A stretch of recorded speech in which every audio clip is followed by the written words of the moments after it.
बाइबलका पानाहरूमा लुकेका थुप्रै रहस्यमध्ये एउटा एकदमै अनौठो र गहिरो सम्झौता छ, जसलाई भनिन्छ नुनको करार।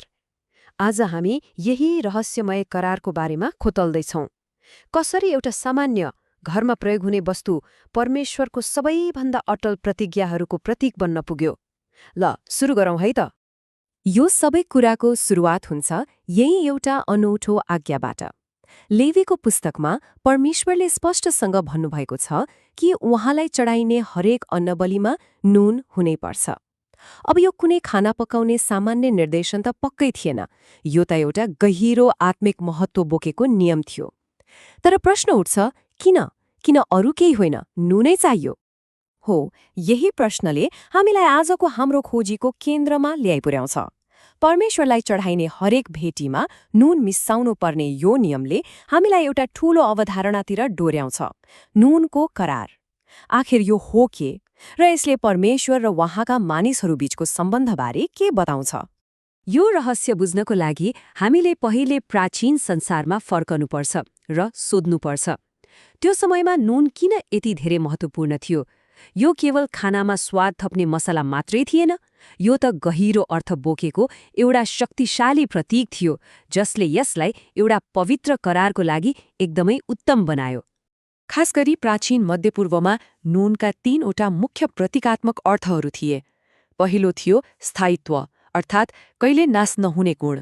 दोस्रो, पवित्रता र शुद्ध पार्ने क्षमता। र तेस्रो, मित्रता र वफादारीको गहिरो बन्धन। यी 3वटै अर्थहरू मिलेर नुनको करारको जग बनेको छ। ल, अब पहिलो अर्थलाई हेरौँ, स्थायित्व। सोच्नुस् त, जसरी नुनले खानेकुरालाई सड्न र बिग्रनबाट जोगाउँछ, ठिक त्यसरी नै यसले एउटा यस्तो प्रतिज्ञा वा सम्झौतालाई जनाउँथ्यो जुन कहिले टुट्दैन, कहिले बिग्रदैन र सधैँभरिका लागि कायम रहन्छ। यो एउटा अविनाशी र अपरिवर्तनीय वाचाको प्रतीक थियो। दोस्रो, नुनलाई शुद्धिकरण गर्ने तत्त्वको रूपमा पनि हेरिन्थ्यो। बलिदानमा नुन मिसाउनुको मतलब त्यसलाई शुद्ध र पवित्र बनाउनु थियो, जसले गर्दा त्यो परमेश्वरको लागि ग्रहणयोग्य हुन सकोस्। यसले केवल भौतिक शुद्धता मात्र होइन, आत्मिक शुद्धताको पनि प्रतिनिधित्व गर्थ्यो। यसको एउटा गजबको उदाहरण हामी 2 राजाको पुस्तकमा भेट्छौं। जब यरीहो शहरको पानी दूषित र श्रापित थियो, अगमवक्ता एलिसाले त्यस पानीको मूलमा एक भाँडो नुन हाले र परमेश्वरको शक्तिले त्यही नुन मार्फत काम गर्यो र त्यो पानी फेरि शुद्ध भयो। यसले के देखाउँछ भने नुन कसरी ईश्वरीय शुद्धिकरण र पुनर्स्थापनाको माध्यम बन्न सक्छ। र तेस्रो अर्थ हो मित्रता। प्राचीन मध्यपूर्वमा 2 व्यक्ति वा समूहले कुनै सम्झौता गर्दा सँगै बसेर नुन खानु गहिरो मित्रता र अटुट वफादारीको प्रतीक मानिन्थ्यो। यो हामीले सँगै नुन चाखेका छौं, अब हाम्रो यो बन्धन कहिल्यै टुट्दैन भने जस्तै थियो। यसले परमेश्वर र उहाँका मानिसहरू बीचको घनिष्ठ सम्बन्धलाई पनि दर्शाउँछ। ल, अब हामीले नुनको प्रतीकात्मक अर्थ त बुझ्यौं, होइन त? अब हेरौँ कि बाइबलमा यो शक्तिशाली प्रतीकलाई परमेश्वरका 2वटा सबैभन्दा महत्त्वपूर्ण प्रतिज्ञाहरूमा कसरी प्रयोग गरिएको छ। बाइबलमा नुनको करार भन्ने शब्द ठ्याक्कै 2 प्रमुख अवसरमा प्रयोग भएको छ। पहिलो, गन्तीको पुस्तकमा, जहाँ परमेश्वरले हारूनका सन्तानलाई पुजारी पद सधैँको लागि दिनुभयो। र दोस्रो, 2 इतिहासमा, जहाँ परमेश्वरले दाउद र तिनका सन्तानलाई इस्राएलमाथि सधैँभरि शासन गर्ने प्रतिज्ञा गर्नुभयो। दुवै प्रतिज्ञाहरू स्थायी, अटुट र सधैँको लागि थिए। यो पदले दाउदसँगको करार कति गम्भीर थियो भन्ने कुरा झनै स्पष्ट पार्छ। यो कुनै सामान्य सम्झौता थिएन, यो नुनको करार थियो। यसको मतलब दाउदको वंशलाई दिएको राज्यको प्रतिज्ञा अविनाशी थियो, जसरी नुनले कुनै पनि वस्तुलाई बिग्रन दिँदैन। यो परमेश्वरले गर्नुभएको एउटा यस्तो बाचा थियो जुन मानिसले तोड्न सक्दैनथ्यो।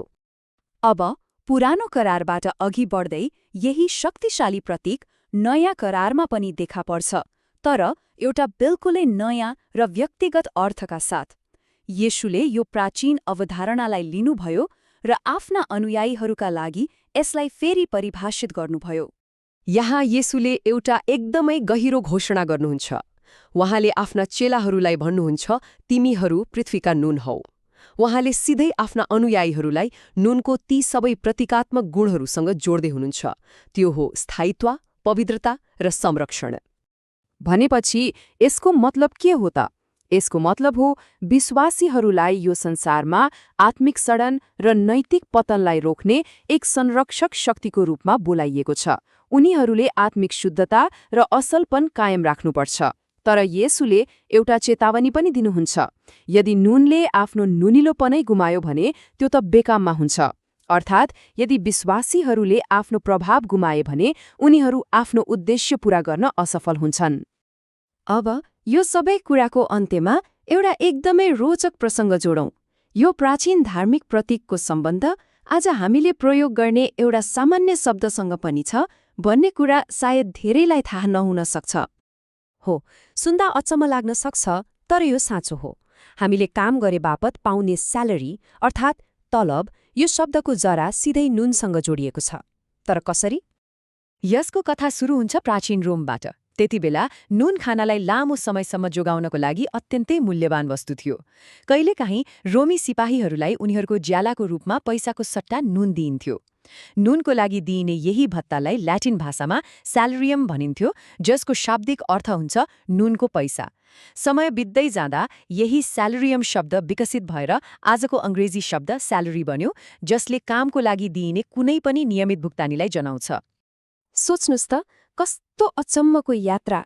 एउटा वस्तु जुन कुनै बेला परमेश्वरको अटुट प्रतिज्ञाको पवित्र प्रतीक थियो, आज त्यही वस्तु हाम्रो काम र मूल्यको भाषामा लुकेर बसेको छ।